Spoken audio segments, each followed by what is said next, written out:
So today's session focuses on the growing problem of extreme heat in the East Asian region, which is strongly correlated with reduced productivity, poorer education and health outcomes, and more crime.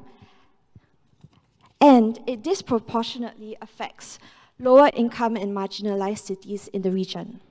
To address these challenges, SSTL is partnering the World Bank with the support of the Global Facility for Disaster Reduction and Recovery, GFDRR, to launch the Digital Earth Partnership Technology Challenge to source innovative solutions from the space tech industry to better assess and measure the urban heat island effect, or UHI for short. Today, we have an exciting lineup of speakers who will be providing different perspectives on the UHI effect, including the causes of the UHI effect and the related socio-economic challenges, the commercial impact on businesses, and how companies are adopting new and innovative solutions to address these challenges. And lastly, how space technologies can be used to improve our understanding of the UHI effect and to inform city-level strategies for urban planning. To start us off, we have Stefan Heligard, World Bank's Senior Climate Change Advisor, who was recently listed as one of the world's top climate scientists on Reuters' hot list, and was a lead author of the 5th assessment report of the Intergovernmental Panel on Climate Change, IPCC, sorry. Stefan is based in World Bank's HQ in Washington, DC, so we will be playing his pre-recorded speech now.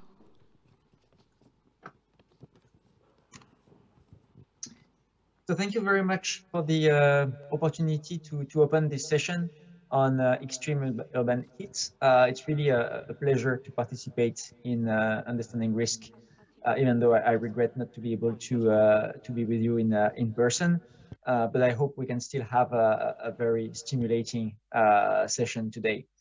So I want to discuss a little bit what we need to expect in terms of urban heat and extreme heat waves in the urban context. And also to answer this first important question, why do we have this session? Why is extreme heat in cities a major concern?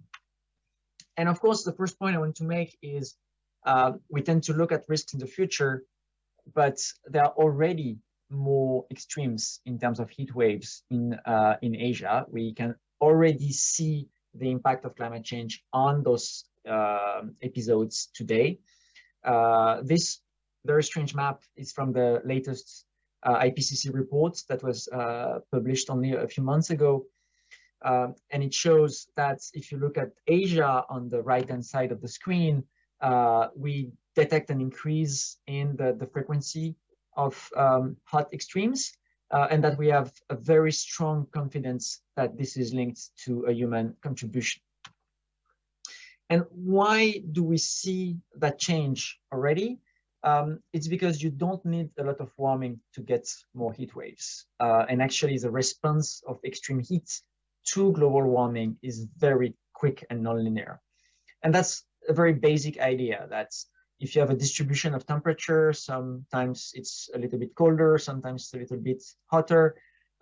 If you have this distribution and you move it a little bit to the right because the average temperature is increasing, what you get is that the tail of the hottest temperature that you can have is growing much more quickly than what the change in the average might suggest.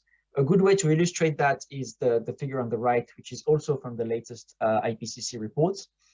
It looks at the extreme heat that occurred once every 50 years in the 19th century. The same event, if you're looking at it today with an increase in the global temperature by 1 degree, doesn't happen once every 50 years, but almost 5 times every 50 years. So the same event is 5 times more frequent. Now, if you look at the future, with a global warming by 1.5 degree, one objective of the Paris Agreement, the frequency is increased by about 9 times. If we get the temperature increase at 2 degrees, then it's 14 times more frequent. And of course, in the absence of climate policies, and if you get the global temperature to increase by 4 degrees, the frequency is multiplied by 40, which means that what was exceptional once every 50 years in the past becomes something that happens almost every year. And of course, something that was managed through crisis management, because it was so exceptional, has to become a new normal, and not managed in crisis mode, but managed as a normal event that happens all the time. So 4 degrees is very pessimistic today, in part thanks to all of the commitments that we saw at the COP26 in Glasgow, but also because of the policies that are implemented by countries, because the costs of renewable energy has dropped. There are many things that make us more confident that 4 degrees today is very pessimistic. It's very pessimistic, but it's not completely impossible. So we have, when we plan for the future, to keep in mind that the probability might not be high at this point, but the probability is certainly not zero. If we take a scenario with the policies that we have today, and we extrapolate greenhouse gas emissions and climate change, this is on the left an example for Thailand, where you see the number of days where the heat index is in excess of 35 degrees Celsius. So the number of days in Asia increased quite significantly. It's maybe better illustrated on the right. You have the first column being for 1950. In Thailand, you basically have no days with the heat index beyond 35 degrees Celsius. And as you move to the right, you advance in the future up to the end of this century. The lines are for the different months. And what you see is, starting in like about 2050, you get the summer month with more than half of the days beyond that limit, which is a limit where you start to see health impact. And in this scenario, which again is continuation of current policies, so it's about 3 degrees of global warming, by the end of the century, you get July, August, and September, more or less all the time, 3 months with the heat index beyond 35 degrees Celsius. So a big change in the scale of this challenge. Of course, it's not only temperature. I mean, as you all know, humidity really, really matters. We use the wet bulb temperature as a way to measure both temperature and humidity together, what some have called the mugginess. And we know that beyond 35 degrees Celsius, if you're outside for more than 6 hours, it's basically going beyond what the human body can deal with. And in climate models, we see some scenarios in which some part of the world would have wet bulb temperature beyond 35 degrees Celsius, which means that some part of the world could get to the point where survival outside becomes a challenge. So we have to keep that in mind, that the number of extreme heat days will increase quite a lot. And the more you're looking at the extremes, the more the change will be important. So we have to move from seeing those episodes as crisis that we manage with crisis management to something which is much more in terms of prevention and management, because it would happen too often to be managed with in crisis mode. The topic today is about the urban context, and in the urban context, of course, the urban heat island is making the situation worse. I've been working a lot on Paris on this, so you'll see a few images of Paris in this presentation. This is a map of Paris and the area during the 2003 heat wave. It killed 15,000 people in Paris. What you see in this map is that there is about a 6-degree difference between the countryside and the center of Paris. And that's the effect of the city with the artificial material, the lack of vegetation and water, that is increasing the temperature. So the risk from extreme heat is much higher in a city than in the countryside. And what might be seen as the solution, air conditioning, can also become a problem. So still in Paris, we run simulations if we generalize air conditioning, which is not very common in Paris. Yes, you cool inside buildings, but the outdoor temperature increases by 1.5 degrees Celsius on top of what you had. So the situation is improved inside, but deteriorates outside, with a lot of consequences in terms of efficiency, but also fairness for people who can't afford AC. And the energy consumption from air conditioning, as you know, is far from negligible and could become something that really needs to be considered in the design of power systems. So the urban heat island is very strong in Asia.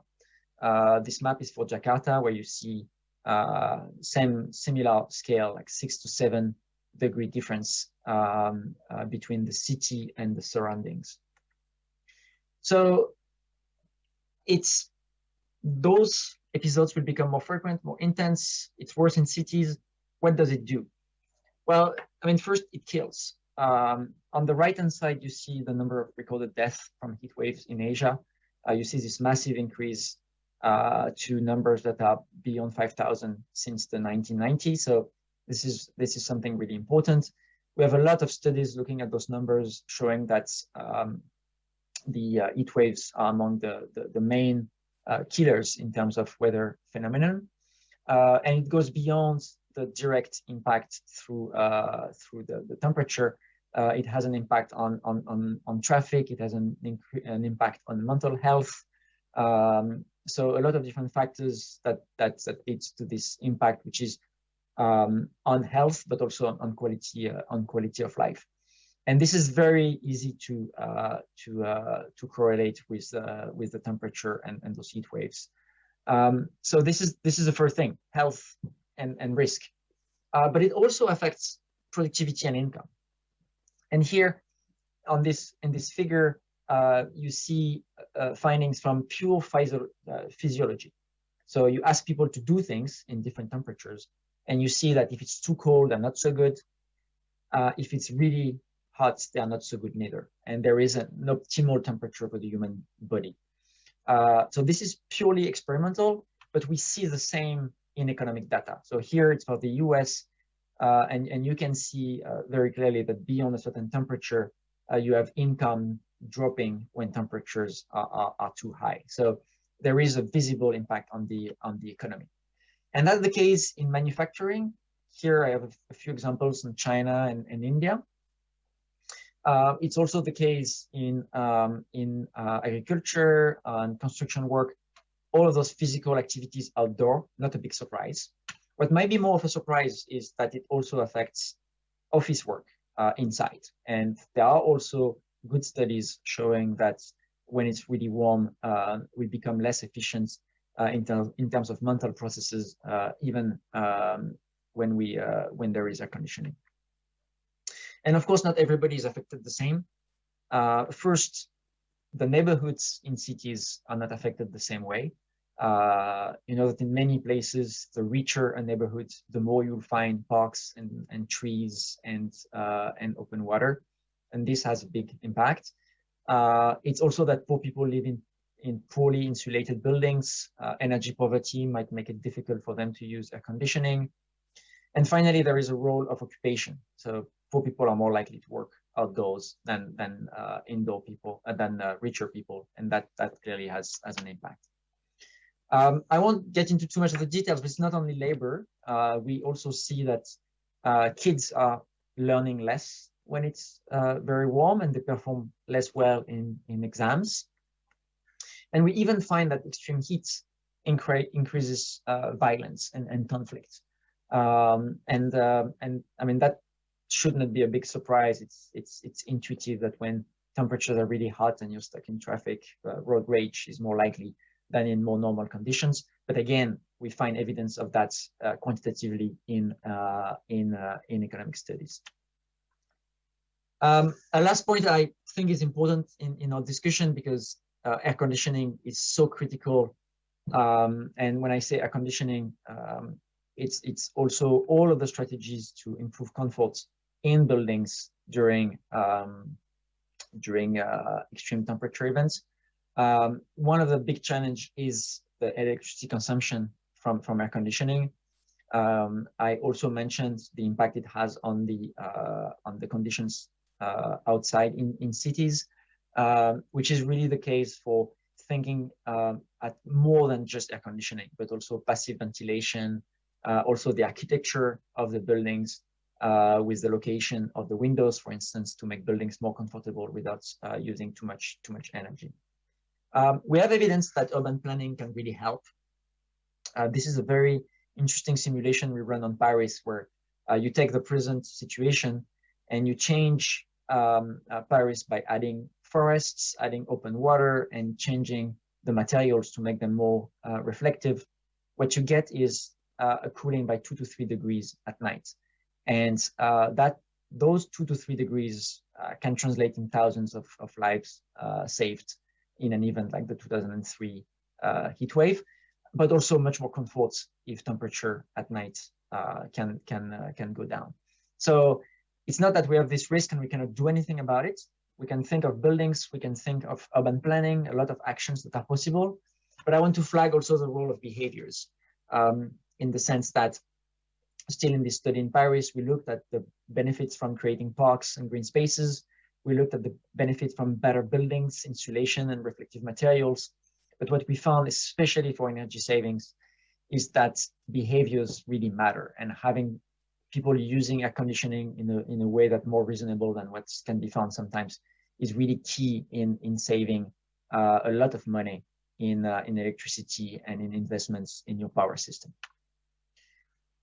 So action is possible. I want to end on an image of another adaptation strategy to very high temperatures. Lifestyles are different in countries with very warm temperature, and that's probably a good way to finish on a more positive note. I now will let the floor for the rest of the presentation, and I'm really looking forward to the presentation of this challenge today. Thank you very much.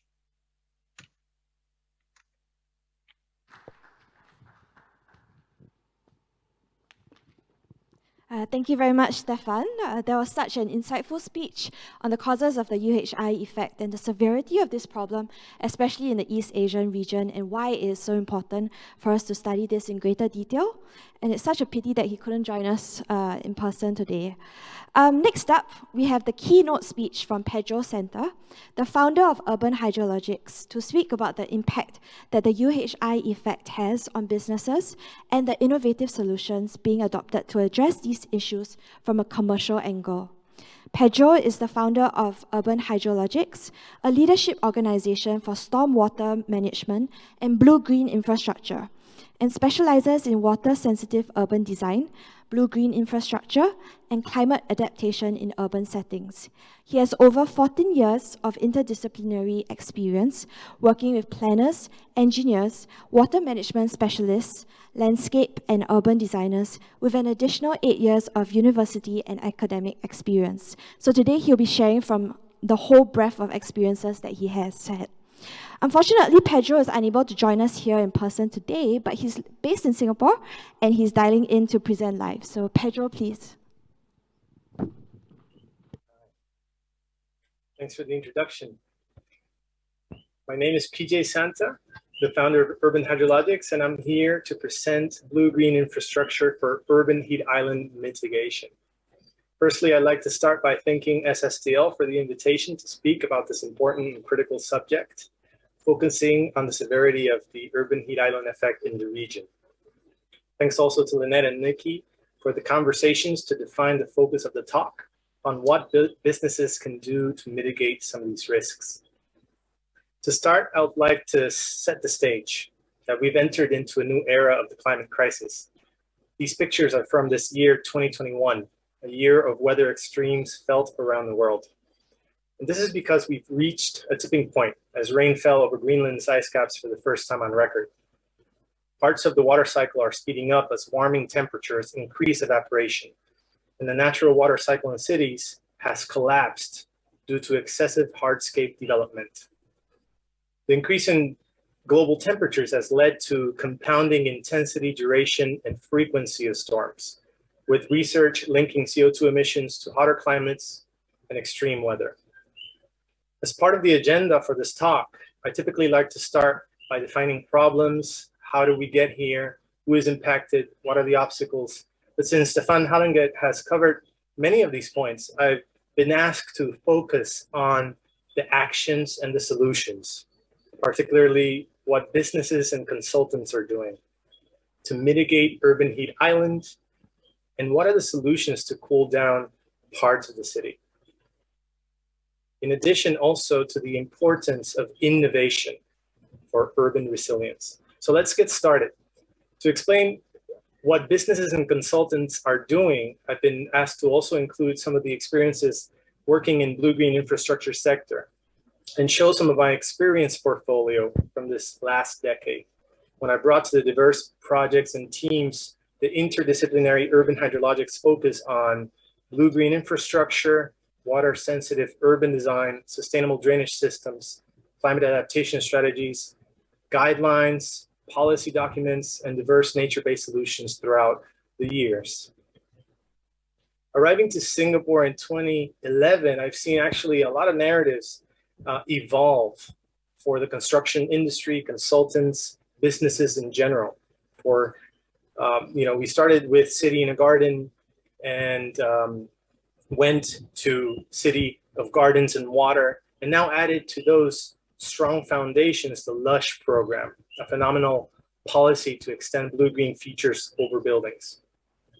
All these paradigms work together to add more water-sensitive, ecological, biophilic, and urban heat island benefits to Singapore. And to speak of the solutions that consultants deliver, I've been, I kind of selected a few key projects from my experience portfolio, which include Punggol Digital District, Penang South Islands, and the Rebuild by Design Green Infrastructure Strategic Plan, with ample credits to my previous employers, clients, and collaborators, as shown here for each. To start, Punggol Digital District is a JTC project that includes a variety of features to mitigate urban heat.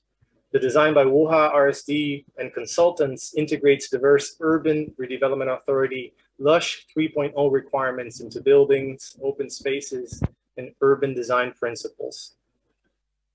And they all come together to form a 21st century industrial estate that cultivates education, technology, environment, and innovation. In 2020, I presented a lecture at an international conference explaining the use of technologies for shaping water-sensitive urban design features with a focus on Punggol Digital District.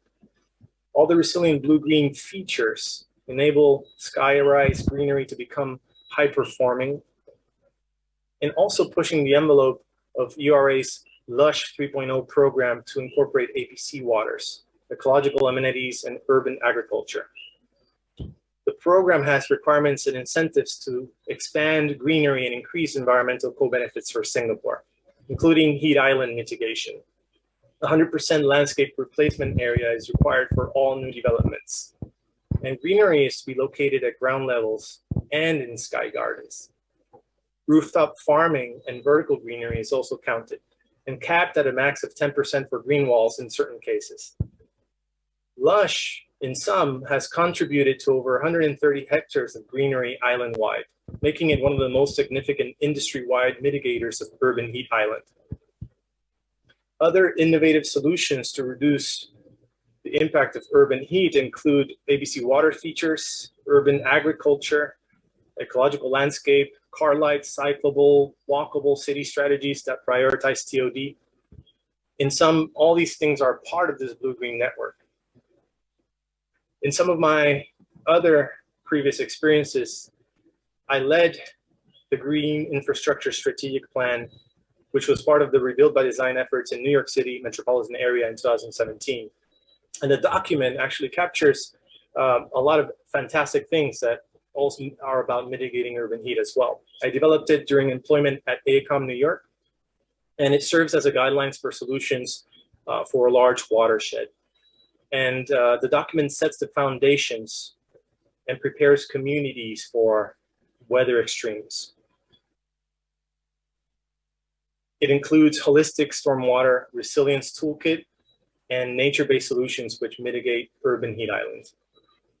My renewed professional focus on the tropical climate reveals that urban heat affects all tropical cities in Southeast Asia, and several studies link heat island and heat stress to impacted physical and mental health of citizens, costly and excessive use of AC, energy consumption, disruption of work productivity, education, sleep deprivation, and effects to human health. So throughout this last decade, I've participated in the region in diverse blue-green master planning work. And all these projects are really about integrating landscape planting, landscape infrastructure to maximize shade, ecology, and microclimate benefits, and mitigate extreme heat through stormwater features. The Penang Biodiversity Master Plan is an excellent example of this. These are some of the images of the project, which have been published online, and they belong to Bjarke Engel's group. It was exciting to work on this project with Big, Ramble, Hijas, and others, where I led the blue-green infrastructure input for the master plan. I worked on the competition stage in 2020 after receiving first place out of 124 submissions, and I collaborated directly with Big in Q1 and Q2 of 2021 during the full consultancy.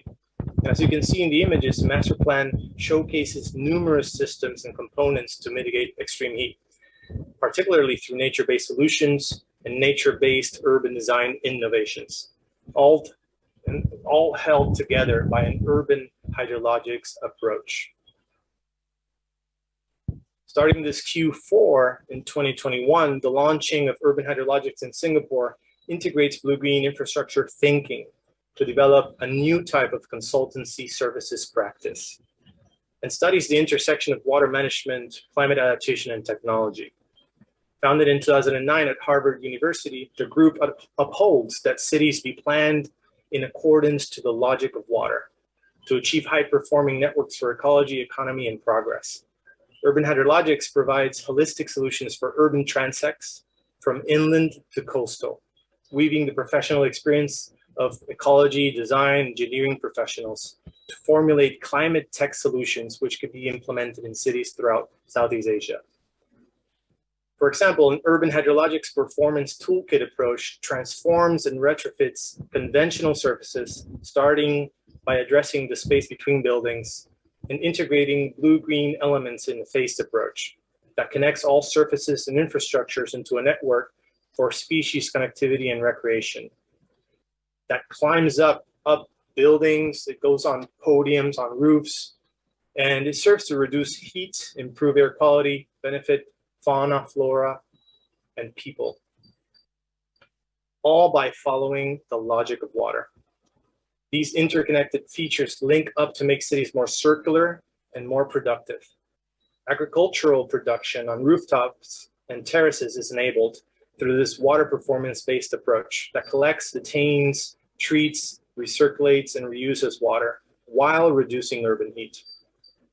This is a resilient network of nodes linked through ecological corridors at a variety of scales, with tools suited for diverse urban surfaces, sites, and they help to cool down the urban environment.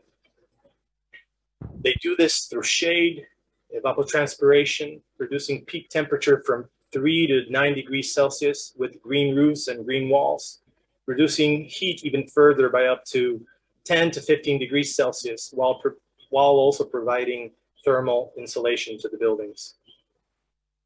All the diverse features are linked together into a network that connects all surfaces of the city to form a vibrant vascular system that benefits society, ecology, economy, and progress. So how does space tech play a role? In my experience, working with interdisciplinary teams, GIS mapping and geospatial data has actually been very helpful. And they have helped to see the proliferation and establishment of green cover in cities, making geospatial imagery a useful tool to analyze flood risk by identifying areas where nature has been disrupted or eliminated.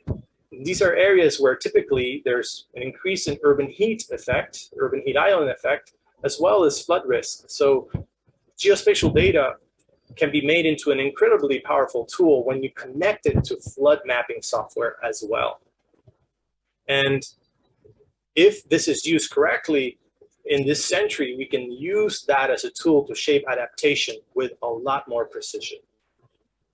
SSTL and Singapore Science and Tech can help to accelerate this creation.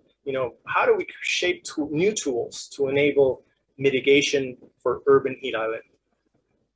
And since the official launch of the SSTL and World Bank Innovation Challenge is happening now, this Digital Earth Technology Partnership Award, this is a huge opportunity for science and tech industries to develop solutions, as well as business and consulting innovations for climate adaptation. We see interdisciplinary efforts shaping what we, Urban Hydrologics, have coined in 2015 as the blue-green data economy of the future. And we're currently shaping big ideas, which we plan to share with you when the time is right. We're preparing to participate in a diversity of startup accelerator programs. Based in Singapore, this climate tech will enable the nation to reach the next chapter of its water story and continue to lead the tropical world with a technology that is scalable to the rest of the world in phases.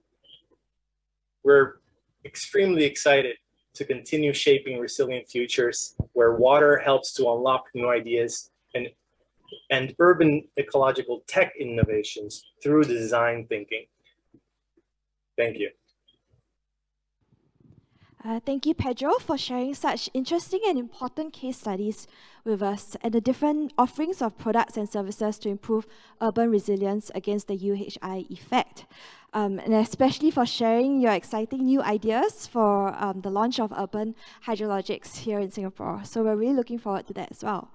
Lastly, we have Lynette Tan, the Chief Executive and Co-founder of Singapore Space and Technology Limited, also my boss. In this fast-changing tech sector, Lynette identifies new opportunities and develops effective ways for Singapore to partake in the space industry. She's also active in encouraging science, technology, engineering, and mathematics interests amongst youth and women.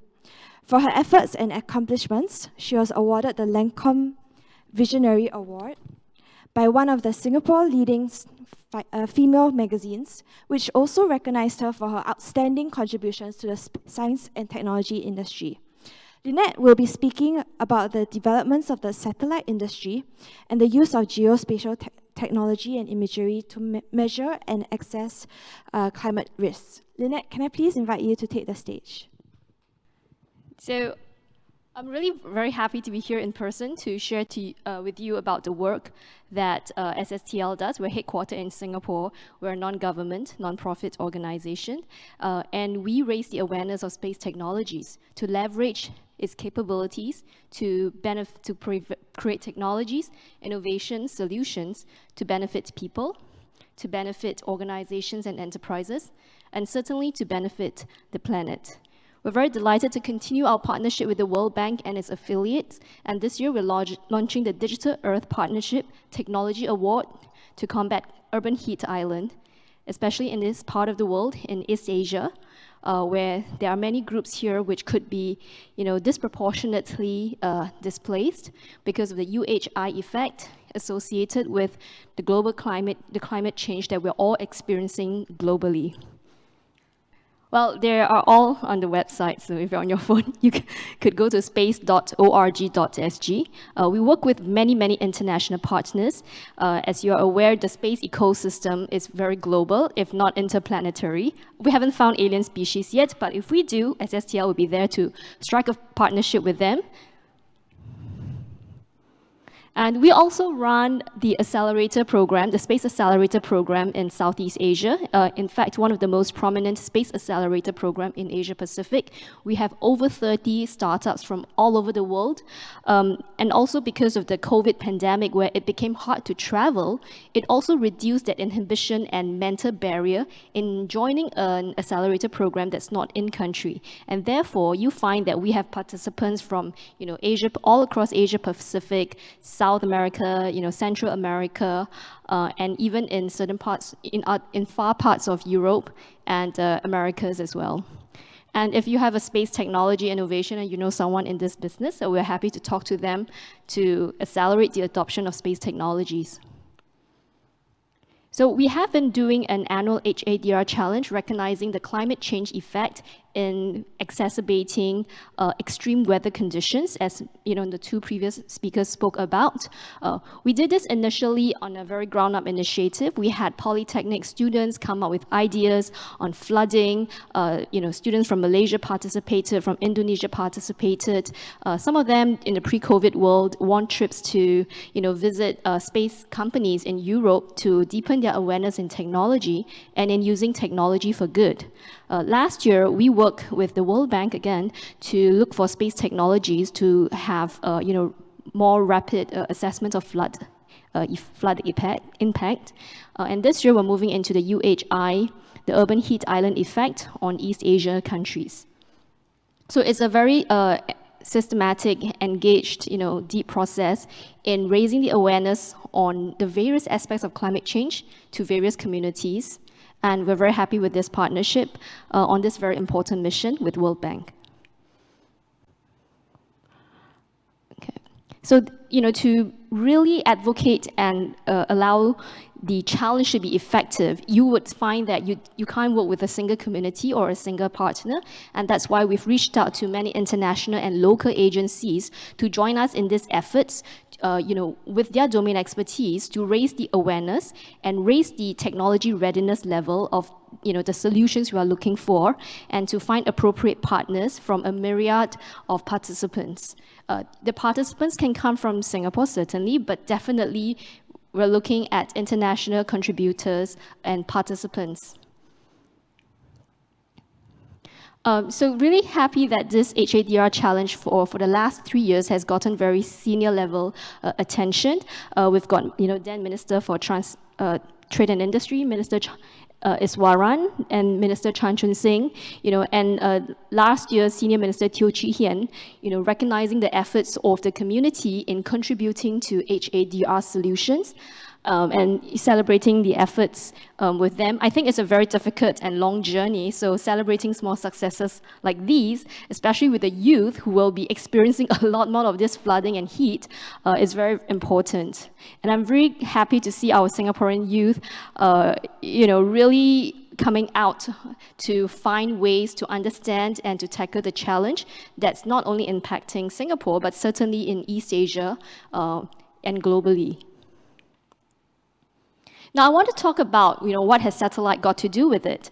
In fact, satellite technology provides a very unique capability that many technologies don't have. One is it's not on Earth, right? So it does, in a way, physically transcend political and geopolitical divides. You can't actually go and hack it. In fact, recently, one of our startup space chain sends a blockchain into space because he said when something is on Earth, there is an opportunity to hijack it physically. But when it's in space, you remove that physical ability to hijack it. But what happens, based on physics principle, is when something is very far out into space, you open up a swath, it is able to see more things. So imagine a very powerful camera up in space, being able to see over many countries, and if you put the right sensors on it, it can take pictures, it can take, communications data, it can give you thermal temperature readings, it can tell you where things are going to be warmer, where things are going to be cooler. So this is why satellite data is very important in tackling climate change. About 30 to 70% of data that we use to look at sustainability trends, whether things are working or not, are space-based technologies. So, and in the past, there's the Cold War, and government spends a lot of money into the space age and the old space age, and therefore space was a very exclusive club where government with deep pockets or government with deep and big ambition go into. In the last 20 to 30 years, there was a commercialization of space technology. So that's when you get the people like Jeff Bezos, Elon Musk. They don't work in the government. They're commercial companies, they are technopreneurs, and they have knowledge, innovation, solutions, and they come in to accelerate developments in the space sectors. And they're not the only ones, right? But they're the very sensational ones. We have so many commercial space companies now, and they all come up with different ways of using space technology technologies and space assets to solve problems. And that's why you can see there's a proliferation of space-based solutions and ideas, because the space ecosystem has opened up now. Outside of the government, you have commercial players who come up to contribute, positively to the ecosystem. And I think that's where you see many developments here. And we're hoping with the better technologies that we have in space to find better solutions, better data to combat climate change, and to provide useful data for us to take action. So this is, satellites measuring climate risk, and in augmenting it with machine learning, artificial intelligence, but also, really leveraging and pushing the frontier of what we can do with the space data and the satellite data. Now, you will know in a lot of modeling, a lot of times they base it on past data, and they get certain trend and, very fundamentally R squared, and then you extrapolate it forward. Now, we know this is not the case here in climate change. It's not a linear increase, it's not a logarithmic increase. It's very hard to predict what's going to happen in future because there are just too many variables out there. So with the data that we have from space, which does provide lag because it's quite far out, with machine learning, artificial intelligence, we hope to give more robust modeling of what we can expect so that we can better plan and we can better mitigate. So two main categories of satellite data, archive data and real-time data. Well, if you all play computer games, you know real-time can't be super real. The satellite is quite far out there, so there's always a lag. And therefore, it tends to require augmentation with other types of satellite, other types of sensor technologies to provide more robust and more accurate data. So, well, the World Bank and many of us are concerned with the urban heat island effect with climate change, and we're very happy to be working together again in this very meaningful challenge to look at UHI effect and how it can affect cities that are emerging in this part of the world. And we are looking for a technical proposal that would be submitted in February. It is a short time frame, so ideally the participants should already have done some work and with very deep knowledge about how this can be applied. And then, we think the findings will be very critical to help World Bank develop city level, so at a very ground level, city level strategies to mitigate such risk in East Asia. I think that's it. The timeline, you can find it on the website. It will be live today. And thank you very much.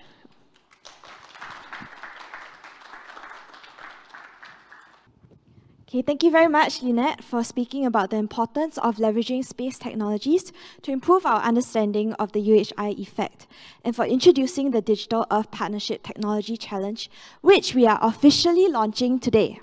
So we have prepared a short video to provide more details about this challenge, and we'll play it in a second.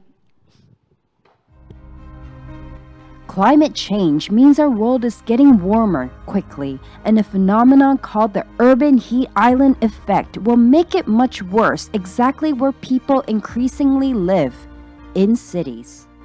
Rural, urban land use conversion, the accumulation of heat-absorbing concrete, and heat from cars, air conditioners, and other human sources are all contributing to warmer cities. Experts predict mean annual temperatures in East Asia will increase by up to 3.8 degrees by the century's end. Some parts of the region may see much greater increases. In the best-case scenario, Myanmar and Thailand can expect 80 to 90 days per year with temperatures over 35 degrees Celsius by 2050, an increase of roughly 20 days from today. This increase in temperature will be much worse in cities where the urban heat island effect could raise temperatures by a further 7 degrees Celsius. Urban heat is strongly correlated with reduced productivity, poorer education and health outcomes, and more crime. The poorest will most severely bear the burden of these negative impacts. To address this challenge, Singapore's Space and Technology and the World Bank are launching an innovation challenge to source remote sensing and other technologies to better measure city temperatures and analyze the strength of the urban heat island effect in the region. Participating teams will get access to World Bank experts through workshops and clinics and will have the opportunity to explore new cases of their technology and data processing capabilities. The award is sponsored by the Global Facility for Disaster Reduction and Recovery, GFDRR, Digital Earth Partnership. The winner will receive the Digital Earth Partnership Technology Award and the opportunity to present their findings at the 2022 Global Understanding Risk Forum and other fora. The deadline for full technical proposals is 25th of February 2022.